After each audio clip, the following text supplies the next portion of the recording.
Welcome to Vinchero Karpintero, and this is what we made.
Okay, now that I'm done welding the gate, we have to apply some finish. Davies sent me a bunch of stuff to help out on this project, and I wanted to take a minute to share my thoughts on these products. The first thing I need to do is cover up all those ugly welds.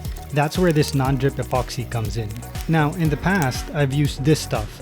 My problem with this type of filler is that the working time is way too short for me, and it often hardens on me before I'm done applying it. This forces you to mix in small batches, which is a bit of a pain. This stuff from Davies, on the other hand, gives you about 90 minutes of working time, which is nice and plenty. I really like that feature because it allows me to really take my time and not rush the application. However, the downside of this extended working time is the drying time. This takes about 4 hours to set before you can start sanding it down, so after I applied this to my gate, I called it a day and came back the next day. After sanding down the areas with putty, it was time to prime. And I love this stuff. So before, I used to use this epoxy primer, and to use this you have to mix 1 part catalyst with 1 part lacquer thinner and 3 parts primer. I really did not enjoy that process. Then I found this water-based primer, which was great, but I read somewhere that water-based primers are unreliable and can sometimes even cause rust because of its moisture content. So then Davies introduced me to this stuff, the Davies X-Rust Primer. Not only is there no mixing of additional components required, it dries super fast. Basically, all you do is open it up, give it a good stir, and start applying it. And when I say it dries fast, it dries fast. Literally, I would start at one end of this gate, and by the time I got to the other end, the area where I started was already dry. This stuff is amazing. Whatever time I might have wasted waiting for that putty to dry was more than made up for with this primer. Finally, it was time to do the top coat, and for this I went with my go-to top coat of choice, the water-based quick dry enamel from Davies. Usually I just go with white, but in this case I had to match the gate with the existing handrails, which were a dark gray. So I poured some white enamel into this and added a bunch of this black water-based tint into it until the color matched. That was it, and because it was water-based, there were no offensive odors and it dried pretty quick. So that's it. Big thanks to Davies for literally helping me finish this project.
this is what we made.